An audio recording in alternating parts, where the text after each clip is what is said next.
Good evening.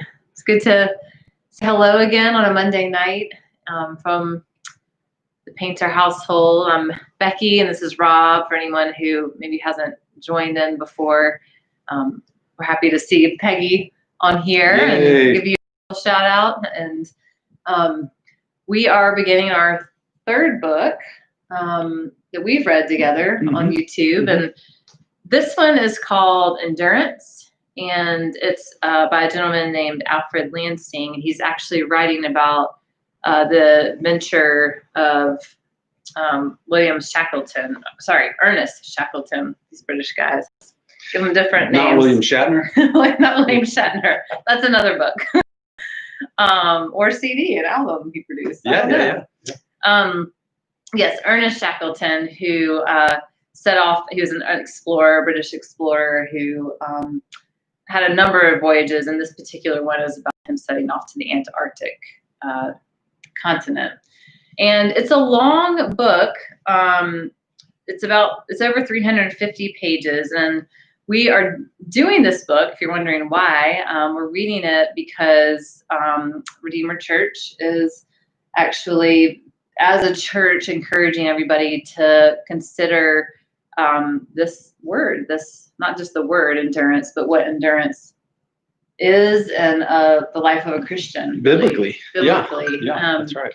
And we want to use, God gave us stories. He's writing these stories and the lives of people who've come before us. We have a Bible full of this history of people, mankind, and we have these. An enduring and faithful God, really. Yes, right? Yes, ultimately the story of our God. And truly, any story we pick up, I think we're pretty big believers that any story, as remote as it might seem from a Christian book, is going to reflect either the lack of people seeing the glory of God. It reveals the lack of God, or it screams of His glory. In both cases, right? It's screaming of His glory.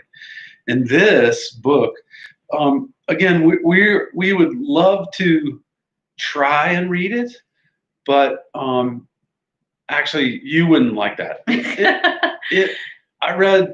You read 10 pages the other night, and I read 7 pages. It's like it took you over 15. Yeah, it would be a so we just thought the best way to enter this. First off, if you don't have the book, let the church know. We will make sure you get a copy of the book. It is a very compelling read. Mm-hmm. For me, what I thought we would try to do tonight, and in these meetings with you here, is because we want to encourage that learning community. But in reading the book, which to me was so compelling, this is 1900, and it harkens back to Genesis 2:15, where God creates man and woman and tells them to care for the earth and subdue it. And so in this book in 1900, this journey was the last of kind of the great discoverers of the world, like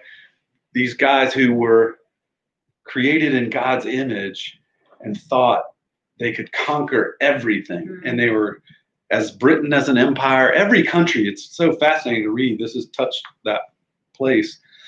To go and see, every country was trying to be first to get to the North Pole, to go the lowest in the earth, and I'm the highest. And this in latitude wise, to get to the coldest places, and it's just miraculous. And that's where this sets off.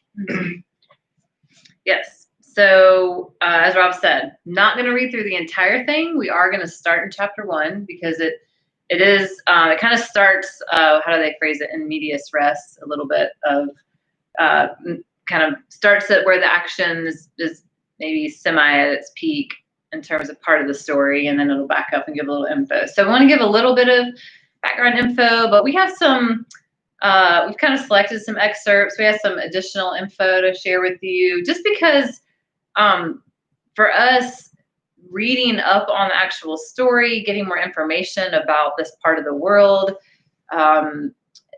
all of this came from the diaries of the men who, most all the information came from very detailed diaries that the men in this trip kept. And so Rob's been reading the account that actually Ernest Shackleton himself wrote. And so yeah, we're pretty taken with this story in itself as what happened, but we are thinking so much, yes, about how God is revealed, how His glory is revealed, and what this Scary can, glory at right, times, right, and like, what it can mean for us, but in no way, just as we said with the hiding place when we read about Corrie ten Boom, we're never reading stories so that we can say, okay, here's a model of how we're supposed to be, like here's your example of how to live an adventurous life. Or we don't want anyone to read this and to feel like, man, I just can't live up to this, right? And there's wonderful things about this man, and there's parts of this man that maybe, we're all flawed, right? And so that is not the goal at all. And if at any point you're hearing that, that's a lie from the enemy, really. So if we aren't pointing to who our God is, then we're not achieving what what we really want in this. And so, while also just rejoicing in stories. And so, if you have questions at any point, if whether you're watching live now and want to type in a question into the chat, or if you think of a question, if you're watching this later in the week and you think of a question, we're kind of building what we're going to do in these sessions as we go, and feedback would be helpful. So feel free to reach out to us via email or contact someone at church, and they'll pass it along to us, because we would love your questions and thoughts as we kind of figure out what we're going to do moving forward with this. So and to help stay interested, if there's something we're leaving out, or not adding enough, or if I'm adding too much detail. Yeah. Becky will hit me first. But it's possible you could watch these and not read the whole book, and that's okay. But yes, certainly hope that you want to. So that said, we'll dive in, huh? Read? We'll read. All right. Chapter 1. The order to abandon ship was given at 5 p.m. For most of the men, however, no order was needed, because by then everybody knew that the ship was done and that it was time to give up trying to save her. There was no show of fear or even apprehension. They had fought unceasingly for 3 days, and they had lost. They accepted their defeat almost apathetically. They were simply too tired to care. Frank Wilde, the second in command, made his way forward along the buckling deck to the crew's quarters. There, 2 seamen, Walter Howe and William Bakewell, were lying in the lower bunks. Both were nearly exhausted from almost 3 days at the pumps. It's a steam engine, right? They're pumping water out. They're trying to pump water out of the boat because it's already been breached at this point. And you keep reading. Yeah, I realize I'm reading, even though we said you were going to start reading, but it's okay. We'll figure it out. Yet they were unable to sleep because of the sounds the ship was making. She was being crushed, not all at once, but slowly, a little at a time. The pressure of 10 million tons of ice was driving in against her sides, and dying as she was, she cried in agony. Her frames and planking, her immense timbers, many of them almost a foot thick, screamed as the killing pressure mounted. And when her timbers could no longer stand the strain, they broke with a rapport like artillery fire. Most of the forecastle beams had already gone earlier in the day, and the deck was heaved upward and working slowly up and down as the pressure came and went. Wilde put his head inside the crew's quarters. He spoke quietly. "She's going, boys. I think it's time to get off." Howe and Bakewell rose from their bunks, picked up 2 pillowcases in which they had stowed some personal gear, and followed Wilde back up on deck. Wilde next went down into the ship's tiny engine room. Kerr, the second engineer, was standing at the foot of the ladder waiting. With him was Rickenson, the chief engineer. They'd been below for almost 72 hours, maintaining steam in the boilers to operate the engine room pumps. During that time, that they couldn't actually see the ice in motion, they were altogether aware of what it was doing to the ship. Periodically, her sides, though they were 2 feet thick in most places, bowed inward 6 inches under the pressure. Simultaneously, the steel floor plates jammed together, screeching where their edges met, then buckling up and suddenly overriding one another with a sharp metallic rapport. Wilde did not pause long. "Let down your fires," he said. "She's going." Kerr looked relieved. Already, I mean, just imagining what that would be like is starts feeling uncomfortable. It's so intense. I'll turn after the propeller shaftway. There, McNeish, the old ship's carpenter, and McLeod, a seaman, were busy with torn pieces of blankets, caulking a cofferdam built by McNeish the day before. It had been thrown up in an attempt to stem the flow of water coming into the ship, where the rudder and the stern posts had been torn out by the ice. But the water now was almost up to the floor plates, and it was gaining faster than the cofferdam could hold it back, and faster than the pumps could carry it away. Whenever the pressure ceased for a moment, there was the sound of the water running forward and filling up the hold. Wild signaled to the 2 men to give up. Then he climbed the ladder to the main deck. You want to pick up? Sure. We're right here. Yeah. Clark, Hussey, James, and Wordy had been at the pumps, but they had quit on their own, realizing the futility of what they were doing. Now they sat on cases of stores or on the deck itself and leaned against the bulwarks. Their faces showed the unspeakable toil of the past 3 days at the pumps. Farther forward, the dog team drivers had attached a large piece of canvas to the port rail and made it a sort of chute down into the ice alongside the ship. They took 49 huskies from their kennels and slid each one to the other men waiting below. Ordinarily, any activity of this sort would have driven the dogs mad with excitement, but somehow they seemed to sense that something very extraordinary was going on. Not one fight broke out among them, and not a single dog attempted to break away. It was perhaps the attitude of the men. They worked with a deliberate urgency, hardly speaking to one another. There was no display of alarm, however. In fact, apart from the movement of the ice and the sounds of the ship, the scene was one of relative calm. The temperature was 8.5 degrees below zero, and a light southerly wind was blowing. Overhead, the twilight sky was clear. Now, these are from their diaries. Right. So these guys are like in 8.5 degrees below zero weather, and they actually wrote down the light southerly wind was blowing. Like, it's just such an incredible. And that's not a terribly cold day. Right. It's just such it is. Yeah, it speaks to his crew. And what they were. We'll talk about that in a minute. But somewhere far away to the south, a gale was blowing toward them. Though it probably wouldn't reach their position for at least 2 days, its approach was suggested by the movement of the ice, which stretched as far as the eye could see, and for hundreds of miles beyond that. So immense was the pack, and so tight, that though the gale had not yet reached them, the distant pressure of its winds was already crushing the floes together. The whole surface of the ice was a chaos of movement. It looked like an enormous jigsaw puzzle, the pieces stretching away to infinity and being shoved and crunched together by some invisible but irresistible force. The impression of its titanic power was heightened by the unhurried deliberateness of the motion. Wherever 2 thick floes came together, their edges butted and ground against one another for a time. And then, when neither of them showed any signs of yielding, they rose, slowly and often quiveringly, driven by the implacable power behind them. Sometimes they would stop abruptly as the unseen force affecting the ice appeared mysteriously to lose interest.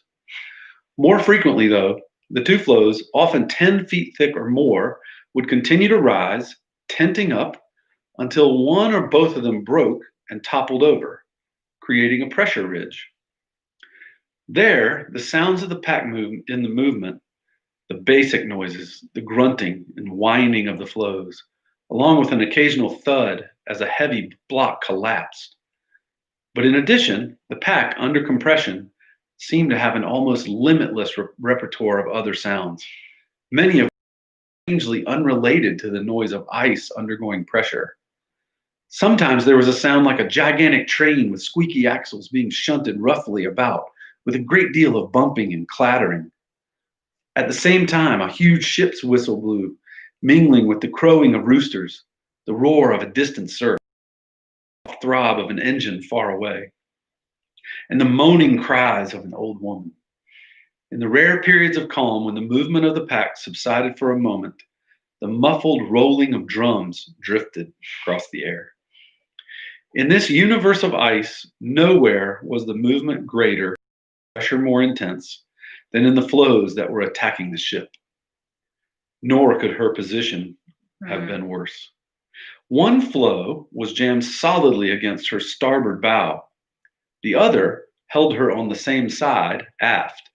And for info, the ship is 144 feet long and it's 25 feet wide.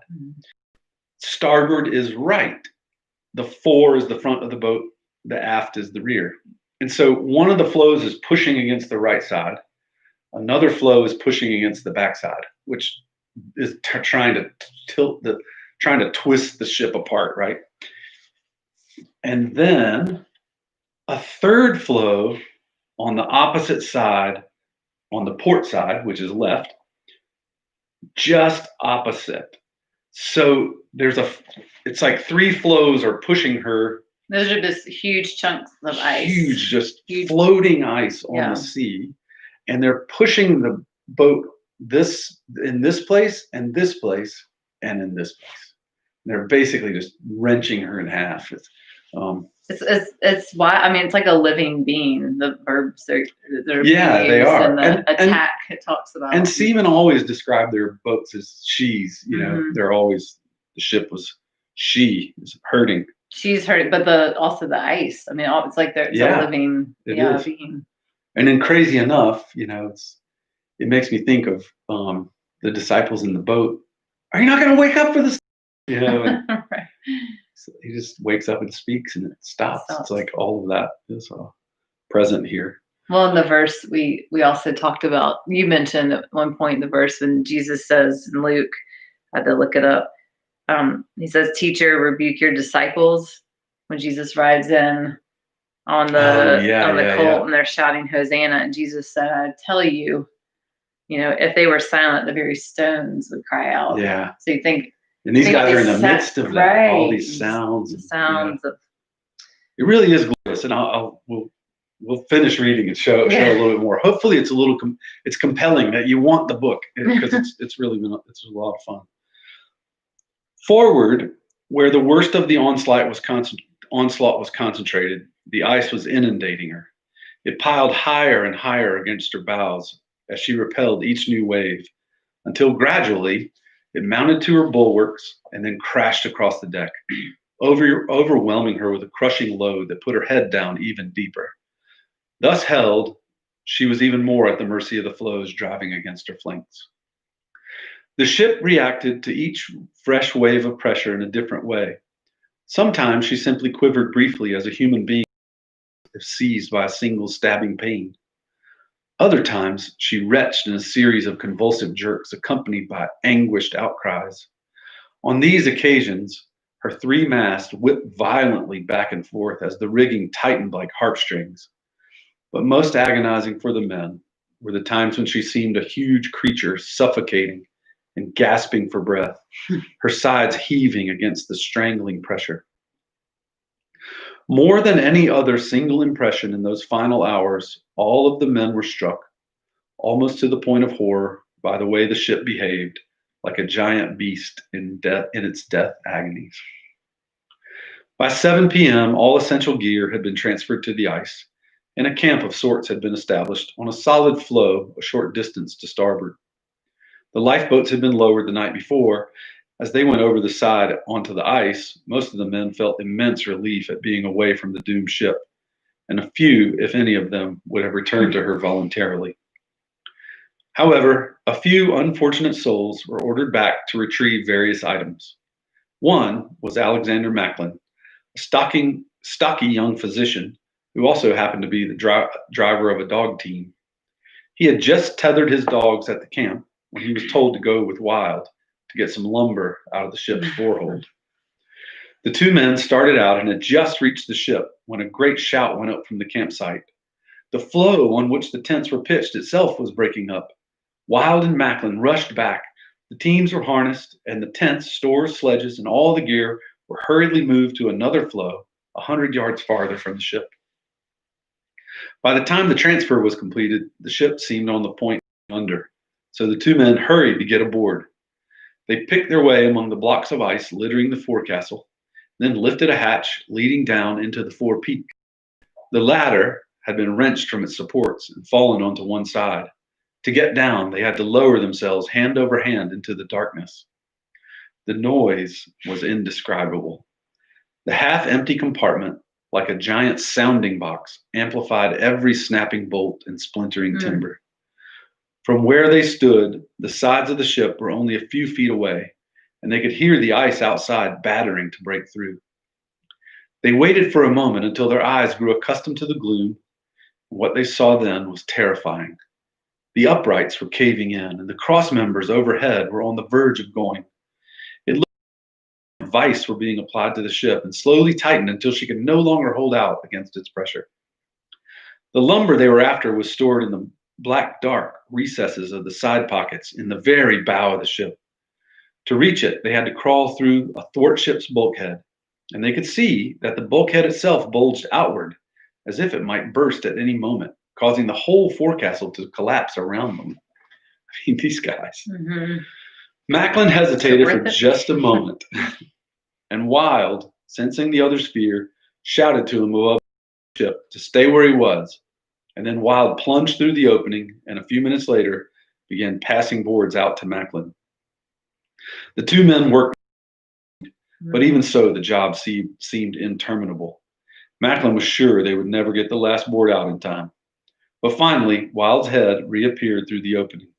They hoisted the lumber up on deck, climbed out, and stood for a long moment without speaking, savoring the exquisite feeling of safety.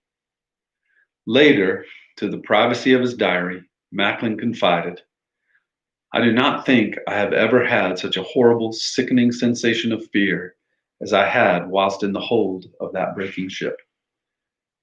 And just to overcome that, Within an hour after the last man was off, the ice pierced her sides. Sharp spears drove through first, opening wounds that let in whole blocks and chunks of floes. Everything from midships forward was now submerged. The entire starboard side of the deck house had been crushed by the ice, with such force that some empty gasoline cans stacked on deck had been shoved through the deck house wall and halfway across to the other side, carrying before them a large framed picture that had hung on the wall. Somehow, the glass on its front had not broken. Finish up. Sure. Later, after things had settled down at the camp, a few men returned to look at the derelict that had been their ship, but not many. Most of them huddled in their tents, cold through and tired, for the time being indifferent to their fate. The general feeling of relief at being off the ship was not shared by one man, at least not in the larger sense. He was a thick-set individual with a wide face and a broad nose, and he spoke with a trace of an Irish brogue. During the hours it took to abandon the ship, he had remained more or less apart as the equipment, dogs, and men were gotten off.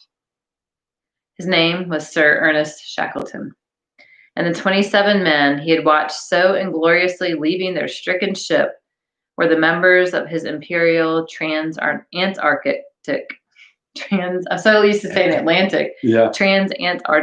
expedition. The date was October 27, 1915. The name of the ship was Endurance. The position was 69.5 degrees south, 51, is that how you say it? Yeah. Degrees, 30 minutes, 37. Oh, 69 degrees, 5 minutes south. Ninth grade geography was a long time ago. Yeah. 51 degrees, 30 minutes west, deep in the icy wasteland of the Antarctic's treacherous Weddell or Weddell, we were Mhm. arguing how to say Mhm. this, just about midway between the South Pole and the nearest known outpost of humanity, some 1,200 miles away. Few men have borne the responsibility Shackleton did at that moment. Though he certainly was aware that their situation was desperate, he could not possibly have imagined then the physical and emotional demands that ultimately would be placed upon them, the rigors they would have to endure, the sufferings to which they would be subjected. They were, for all practical purposes, alone in the frozen Antarctic seas. It had been very nearly a year since they had last been in contact with civilization. Nobody in the outside world knew they were in trouble, much less where they were. They had no radio transmitter with which to notify any would-be rescuers, and it is doubtful that any rescuers could have reached them even if they had been able to broadcast an SOS. It was 1915, and there were no helicopters, no weasels, no snowcats, no suitable planes. Thus, their plight was naked and terrifying in its simplicity. If they were to get out, they had to get themselves out. Shackleton estimated the shelf ice off the Palmer Peninsula, the nearest known land, to be 182 miles west-southwest of them. But the land itself was 210 miles away, was inhabited by neither human being nor animals, and offered nothing in the way of relief or rescue. The nearest known place where they might at least find food and shelter was tiny Paulette Island, less than a mile and a half in diameter, which lay 346 miles northwest across the heaving pack ice. There, in 1903, 12 years before, the crew of a Swedish ship had spent the winter after their vessel, the Antarctic, had been crushed by the Weddell sea ice. The ship which finally rescued that party deposited its stock of stores on Paulette Island for the use of any later castaways. Ironically, it was Shackleton himself who had been commissioned at the time to purchase those stores, and now a dozen years later, it was he who needed them. And that's chapter 1. Chapter 1, yeah. We're just meeting Shackleton by name at the end of that.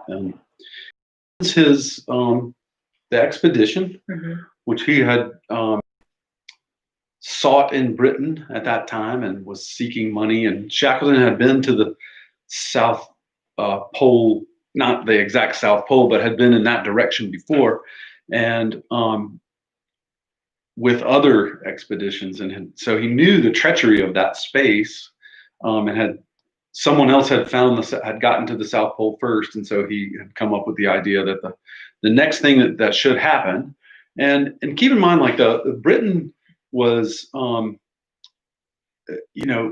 huge nation, and still the conquest of things for humanity's sake, for glory, and was still occurring. And so Shackleton puts out this ad and tries to get people to join his expedition. But in the name of science, it wasn't like he got a bunch of ragtag guys. I mean, these guys knew what they were signing up for. He had planned the mission to try and get across the Antarctic in that first year, but even at the beginning of that had decided it was going to take a year, so they were going to planning on wintering there. And so this is a place where he is realizing, like, everything's changed, but it's not a place where he sees no openings. He is, and that, I think that for me, the compelling part is that this is the image of God, this thing where things seem so bleak, and that you are given creativity and drive and the ability to think and come up with plans to fight adversity. And that's a lot of where we are right now, the creativity of being able to, with our church, even we're doing online, or we're doing in folks' backyards, and the fact that we're being held apart by a quarantine and by safety actually. Mm-hmm. We're rising to an occasion as well. Right. Right. And we're loving each other, and we're not letting that stop this spot. Yeah, it's a lovely thing. I mean, it's interesting learning about him. He's described in one place, they use the word audacious to describe him. Mm-hmm. And that, that's if you look up that word, it's where people say it's boldly taking risks, essentially. Mm-hmm. And that can be heard in a negative way, because sometimes there's an arrogance to that, right? Like, how audacious of you. But there's something in that that's also very much what knowing the Lord and resting in who he is and what he has already accomplished. I mean, walking in the works that he has set before us allows us to actually venture audaciously, to boldly take risks. Like, yes, there's this fine line, right? Of like, let's be safe, let's love our neighbors, but let's also learn to risk in ways that are for the kingdom, and trust that he's got us. And so yeah, there's something really lovely in that, as he set out on this trip that some people thought was completely audacious, but that he gathered men who had different specialties and different gifts. Mm-hmm. And it's neat, as the next chapter or two, which we aren't going to read all of, but they introduce the men in different ways, and you learn that one's a really good hunter, and he can spot the seals or the penguins far off that they killed to help them eat. And there's the meteorologist that kind of learned to trade a little bit on the fly. He was a smart guy that wanted to go on a trip, so learn meteorology so he could go on the trip. And that they all played a role. The scientists who wanted to study the plankton, that actually came in handy to let them know what was going on with the seasons, and if they could, so it's all these beautiful pieces of everyone playing their role. Mm-hmm. So where should we go from here, you think? Well, no, go ahead. Click with those. Well, I was going to say too, I think just setting wise, I know we're going to look at the globe, but it is also, it'd be helpful to know, probably if y'all hear 1915, you're thinking there was a world war going on at this time. Mm-hmm. So just thinking about the idea of Britain, of him wanting this for glory in Britain. I mean, the world is exploding in war, where people are following their imperialistic desires to still take over parts of the African continent and all over the world. So yeah, it's very much in the blood of these men. But just the fact that he'd been planning this venture for 3 or 4 years, right, before they left, and in fact got approval. Trying to raise money. Yeah, raising money and investors, all that, but got his final approval about the very same time World War I was erupting. They set out, heard that they left port, and heard that Britain had declared war on Germany. And he went to the crew, and you'll read this, but he went to the crew and said, we should all turn around and volunteer as a unit. And got a telegram back that just said, proceed. From originally from the king of, I think it was from the prime minister. From an admiral. Yeah. And then the prime minister, they did get another. They got another telegram from Winston Churchill that was longer. Right. That said for the Queen, and to continue on their path, that they wanted them to do it. So, but at that time, it wasn't a world war. It was just Britain and Germany when they left, and so they kind of come back. Not to give away the ending. It's dramatically changed. Yeah. But totally different. And they really didn't think much of that war with, it didn't seem like that was going to erupt into anything. Well, yeah, and they thought it was going to be over by Christmas anyway. Right. Yeah, and they're leaving just in case you were wondering, because that for me, that was. Well, let's try and listen to, we wanted to listen to here some of the sounds of that ice, because they are so just hit enter. Yeah, there you go. Now go up and hit play.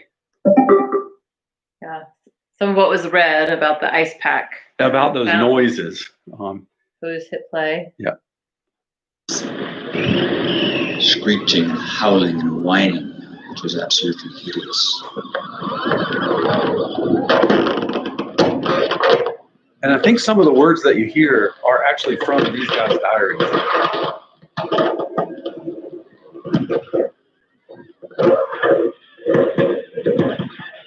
The rumble, shriek, groan, and the crash of a falling house all combined.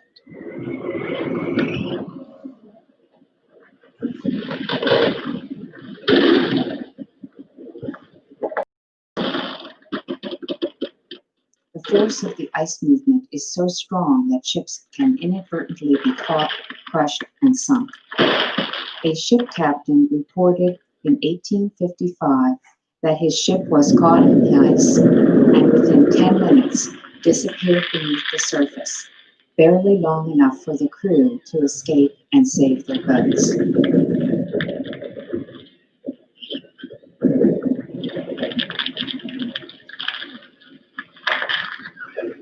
Those are real ice sounds that were recorded Yeah. in the Arctic. And I'm certain that, that is just a touch. These guys were hearing that all the time. Right. And then thinking about when they talked about the ship's wood breaking caught in that ice and it having the report of artillery fire, just like them all sitting around, they described the men in the engine room not being able to sleep the night before because it was so loud, all the noises, which would have been terrifying, terrifying. Yeah. One of the things that I thought for me was because I love reading and in my head, I like drawing those, thinking about where they were. But I thought that it's really important to think about where they were because it's totally opposite of where we are in terms of seasons. So he sets out in December. That is their getting ready to be the heat of summer in the southern hemisphere. But I thought it would be helpful, partly because some of this stuff it always fascinates me, that just the incredible glory of God that's even seen in ice. Most things when they get cold get smaller, but ice gets larger and therefore it floats. And that's a miraculous, like if you think about what falls out from that, like all of the fish would be caught by it if it didn't float. I mean, it's like all of the things you think about. Yeah. But in part of that was really picturing that, and man, I hope this shows up pretty well. But so this is a giant globe, and I'll start here because we often see these in flat spaces, and you're going to see it flat now too. But in any case, like this is the UK, and this is where Shackleton is coming around and finding money to take a boat all the way across to cross the equator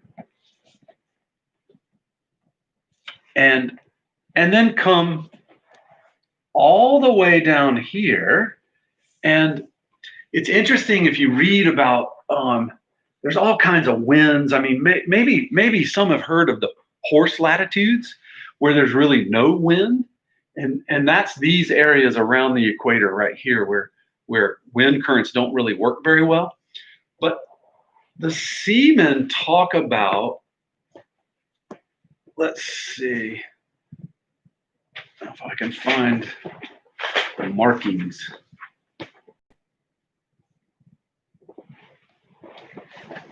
So this is 23. So this is going to be 30, 40s, 50s, 60s, 70s. Okay, so if we think about latitude, and latitude is just basically 0 here at the equator, and 90 degrees it takes us to get down to here. And sailors would talk about how 10, 20, 30, 40. Now the 40s had horrid winds. They were called the furious 40s, basically. The The roaring 40s. Now the 50s were the furious 50s. And the 60s were the screaming 60s. So if you think about the wind rolling in this area, the seas here are incredible. The other thing I'll point out quickly, and try and do this quickly and not bore you, but if you look at the North Pole, if we see the North Pole just straight on, there's all kinds of land masses here. And so the Earth's rotation and wind can't really build up greatly because it's occluded by masses of land. The wind doesn't blow across the land like it builds on the sea. Some of that is the land. Yes. Just, the way. But if we look over at the South Pole, which is where they were headed, we see Antarctica, this large landmass, and we see completely uninterrupted sea all the way around it. The closest place is right here. And if you read some other books, you read about Cape Horn and the treacherous seas that go through Cape Horn. And you can actually see how the land masses are changed by the endless years of water flowing through there. So the water goes this way, the winds go this way, they're blowing this way. So in any case, he takes off. Don't they port somewhere in South? They meet together in Buenos Aires. So his crew and Shackleton joins them in Buenos Aires. And all this is in 1915, these like sea journeys that are going to take forever. It's just amazing to me. Then they sail their ship down to this island, which is called South Georgia. And South Georgia, there's a whaling station there. So these guys leave this island and bring their boats down and catch whales all through here. But again, this is 10, 20, 30, 40, 50. Didn't sailors say below the roaring 40s, there's no law? Yeah, yeah. And below the furious 50s, there's no God. That's how they describe the seas. So it is just this incredible thing that I think for me, it's helpful to understand what this compulsion to get here is, this undertaking. And it's just a testament to men and women. And I think the camera moved on me. It wants to look at Rob, not the globe. Somehow it must have, I bet I did a hand signal that it messed up, moved. But so just briefly, they take off from here and go towards the South Sandwich Islands. And then they're heading to here. And his goal was to port here in a place that they had named and walk across to the South Pole to this spot here. And he was going to have another person meet him on this side. That journey he had hoped would take a year, but everyone on the boat understood that it could take longer than that they may set up camp and winter here. And so the camera moved again. It's picking up a hand signal, I think. That's all right. It's still got the globe at least. Yeah, it still has the globe. I'll move it back. And they had planned to have people leave reserves of on the other side. On the other That's side, right. and maybe even along the way, I think. But they knew they'd be gone a long time. And the area that this is that Weddell Sea. That's right. Right there that they've referenced in the book a few times already. And they knew that they were going to run into ice in this area. What happened was the ice started here. And that delayed all of their travels. And you can see on the map, I want to say that they gave us some coordinates in that reading, but the boat got stuck in ice somewhere in this area. And then because of the shape of the land and the water currents, the ice, like picture in your drink, the ice all floats on the top of the water. And so they're stuck in something that's totally moving. It's just floating. And so there's water underneath it, and the boat continues to kind of move with the ice. The ice has a rotation, and that rotation is this direction. And that I think just picturing that is just helpful for understanding what was going on in that area.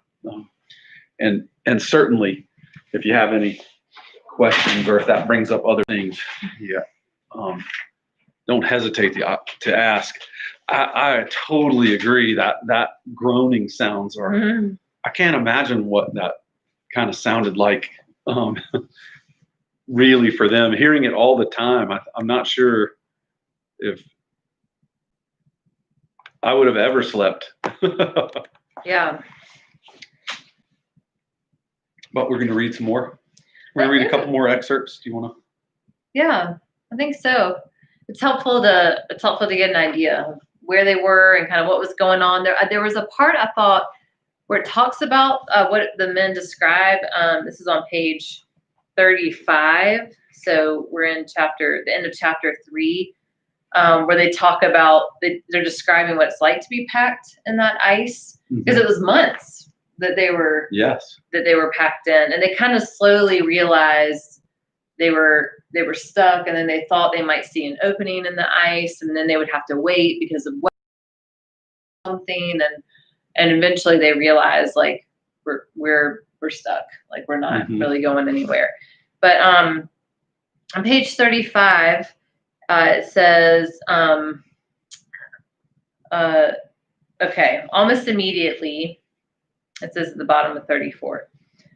Almost immediately they realized that this was a different sort of ice from anything encountered before.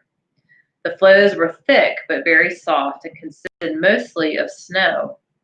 They floated in a soupy sea of mushy brash ice composed of ground up floes and lumps of snow. So even that helped. Like, it's not the solid, as solid as one might think. During that time. During this time, yeah. The mass of it closed in around the ship like pudding. This is after it warmed up to like 0 degrees, 2 degrees, 8 degrees. At 7 p.m., Greenstreet headed the Endurance between 2 large floes toward a pool of open water. Halfway along, the ship got mired in the brash, and then another floe closed in behind her.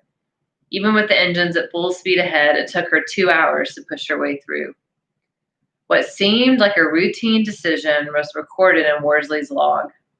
We therefore lied to for a while. Jack opens it all when this northeast wind ceases. But it was 6 cold, cloudy days until on January 24th, the easterly gale dropped off. By then, the ice was packed snugly around the Endurance in every direction as far as the eye could see. And Worsley wrote in his log, "We must possess ourselves in patience till a southerly gale occurs or the ice opens of its own sweet will." But no southerly gale occurred, nor did the ice open of its own sweet will. At midnight on January 24, a crack 15 feet wide appeared about 50 yards ahead of the ship. By midnight, the crack was a quarter of a mile across. A full head of steam was raised, all sails set, and the engines put full speed ahead in an attempt to break through to the crack. For 3 hours, the ship leaned against the ice with all her might and never moved a foot. The Endurance was beset. As Orderlies, the storekeeper, put it, frozen like an almond in the middle of a chocolate bar. Yeah, that's when I would have wanted to do a walkabout.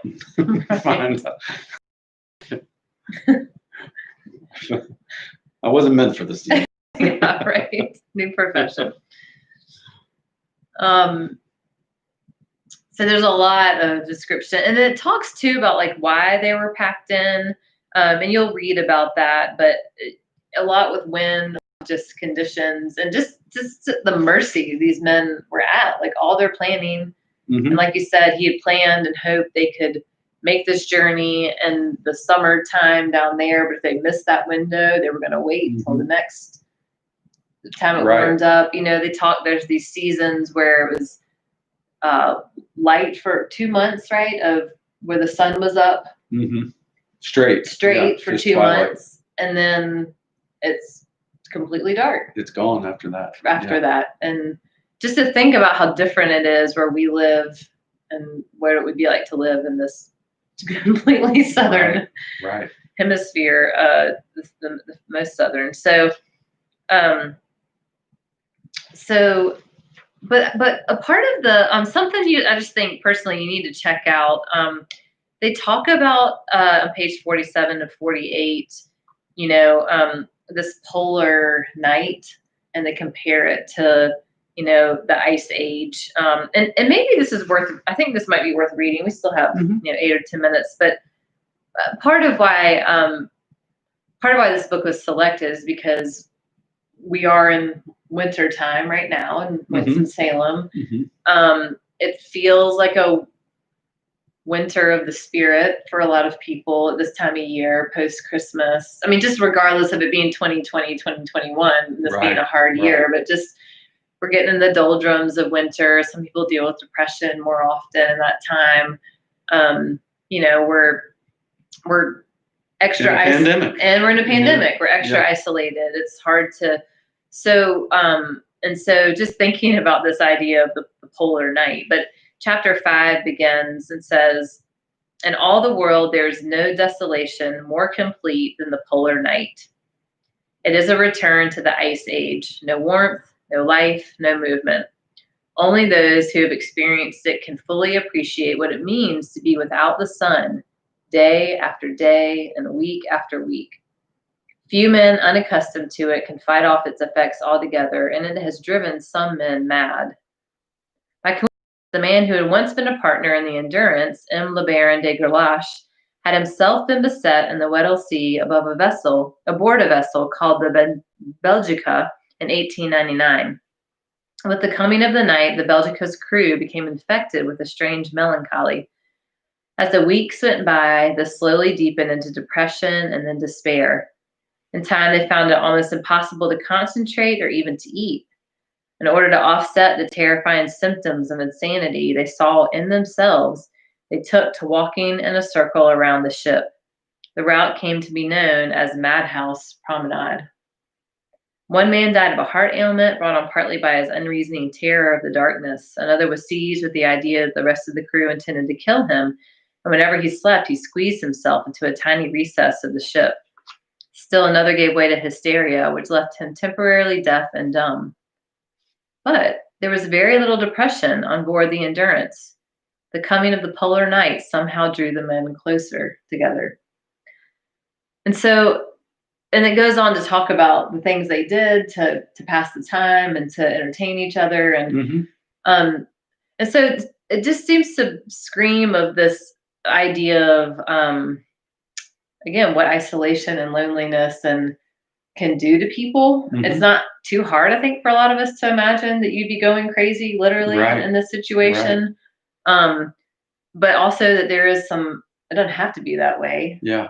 For these men on the ship somehow. And I think they speak to their camaraderie and their having gotten to know each other and work together, and that they had built that. But I hope that seems hopeful. It's hopeful, right? Like we are going to read the verse about hope and endurance and that they were also doing things that are very God-given. They were gathering together and singing. Right. They celebrating. It wasn't worship, but they were all in, and they weren't make a fool of me. Fine, that's fine. Again, not to put any.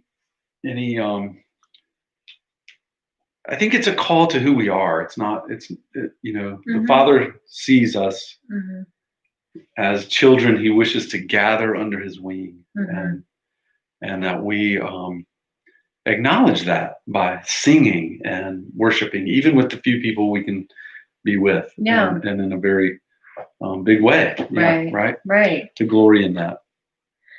And he they also in the midst of this darkness, they do experience beauty.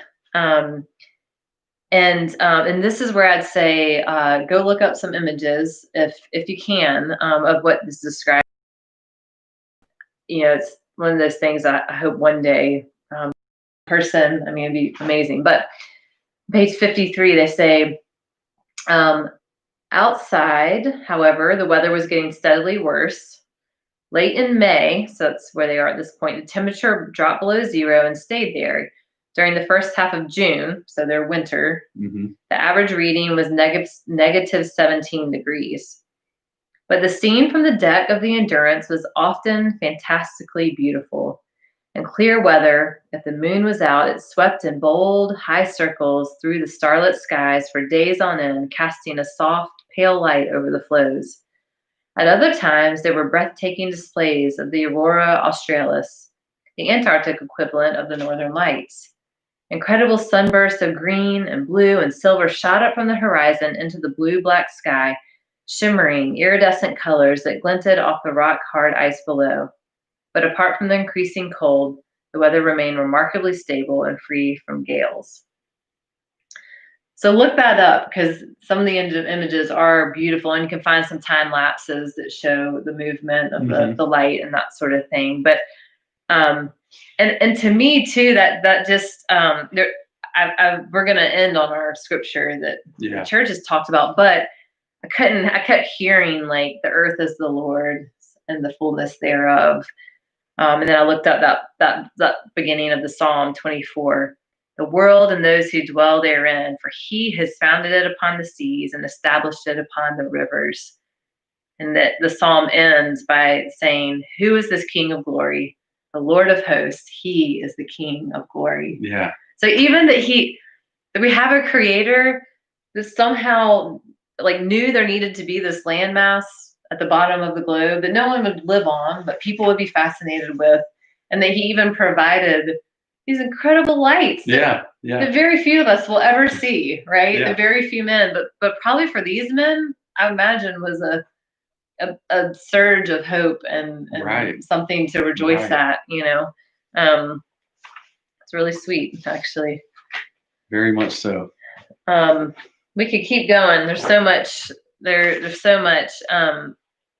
But I think we want to. You know, we have a few minutes, and we'd love to. Yeah, they're part of their. You're exactly right. Yeah. Maggie. Part of what kept them going was their purpose. Like everyone there had a purpose. Right. You know, they were all. You can kind of picture that there couldn't be wasted space on this. You know, you didn't take anyone. They actually had one stowaway, and another guy brought. But actually proved useful. So. Yeah, it is this really beautiful picture of that and their purposes. Even, you know, despite their own desire for conquest, they were still singing and are writing about the glory of God. They're just writing of it. So as we enter that season. Thanks for pointing that out, Peggy. Yeah, that's very true. Well, we noticed, right, that the verse that has framed this thought about endurance comes from Romans 5, and that it begins by saying, not only that, depends on the version you're reading, not only that, but, and it goes on to say more. And so we thought, well, it says not only that, but, so we need to read what's before that, because it's important. Clearly it's the Bible, it's all important. but anyway, so we'd like to read from the beginning of Romans 5, just to have the full context of the verse. And I'm going to let you read that. Oh, if that's okay. So this is Romans 1-5 in the ESV. Therefore, which actually means I need to go back and read. Yeah, we need to read Romans Romans 4, 4, really. Okay, we started in Genesis earlier. Therefore, since we have been justified by faith, we have peace with God through our Lord Jesus Christ. Through him, we have also obtained access by faith into this grace in which we stand, and we rejoice in hope of the glory of God. But we rejoice in our sufferings, knowing that suffering produces endurance, and endurance produces character, and character produces hope. And hope does not put us to shame, because God's love has been poured into our hearts through the Holy Spirit who has been given to us. Amen. Amen. Are we ending? There's always more, but we do have more weeks. Yeah. I'm sure we'll talk. Yeah, But definitely. we'll be thinking on it. I just I think one of our big thoughts in that was that we didn't want this to feel like we start only in the well, we're suffering, so like let's just figure out what to do. That the first part of Romans 5 says by faith, like we have obtained access by faith, right? Not something we've done, some method, by faith into this grace in which we stand. Somehow we can stand and rejoice in hope of his glory, of the glory of God. Not only that, but we deal with our sufferings, right? Yeah. And so there is both. It is, that is life, right? It's the glory and the suffering and the hope and all of that like we can walk forward in. And so, yeah, I know we'll be meditating some of that, thinking on that more, and hope that you are, and would love to hear your thoughts and questions. And any questions, we'll read on with the next, and hopefully we can join in on some of the groups too. We would really love to see everyone enjoying this, the words of story in glory. So thank you. And Lord help us as we move forward in this. We're grateful. Yes, we are. Peace to you. Good night. Good night.